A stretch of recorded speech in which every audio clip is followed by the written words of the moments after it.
La següent pregunta és sobre la situació política i per formular-la en nom del grup parlamentari mixt té la paraula la diputada senyora Rosa Maria Soberana i Bonet.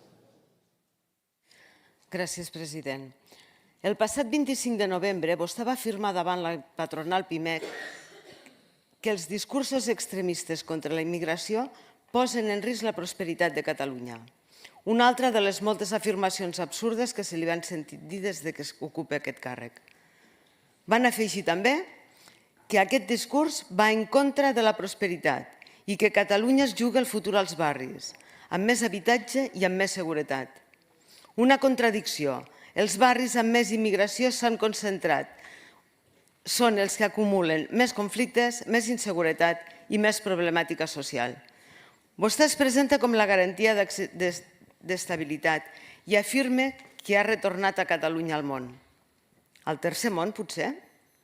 O demostra el suport institucional de la Generalitat a actes com el 16è Congrés Islàmic de Catalunya, promogut per la Direcció General d'Afers Religiosos i previst per aquest mes de desembre al Prat de Llobregat. Amb ponents que han estat sospitosos de vincles amb el jihadisme i que tractaran ni més ni menys que el paper de l'home i la dona segons la jurisprudència islàmica. Una visió completament contrària a la qualitat del gènere i als valors occidentals.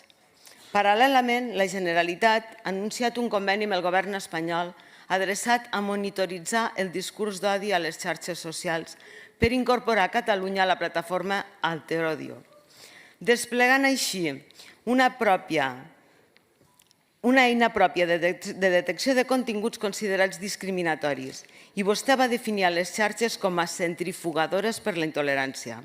Amb quins criteris detectaran conceptes com odi, desinformació o continguts nocius? Vostè diu que vol combatre la intolerància, però qui decidirà què és odi o desinformació? No serà un sistema per protegir a ningú, sinó per silenciar la dissidència política. Com és possible que el govern, amb menys suport de totes les legislatures d'aquest Parlament, es presenti davant de la ciutadania com el model d'estabilitat? Aquest conveni de censura digital l'ha pensat per protegir integristes islàmics o per reprimir opinions legítimes com les d'Aliança Catalana? Per respondre té la paraula el president de la Generalitat. Senyor president, Catalunya és un país de convivència i d'ordre. I a Catalunya qui va paga i a Catalunya qui ve a treballar per tirar endavant el país i per guanyar-se la vida és benvingut. Té els mateixos drets i els mateixos deures que tothom. I el que fem és garantir que la informació que circula per les xarxes és una informació contrastada i veraç i eliminar aquelles falses notícies, aquells fake news que alguns s'entesten a estendre. Gràcies.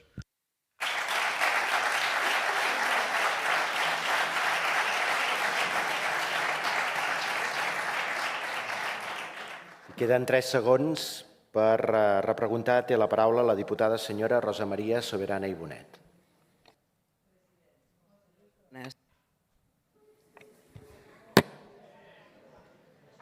Per respondre té la paraula el president de la Generalitat. S'ha equivocat de destinatari.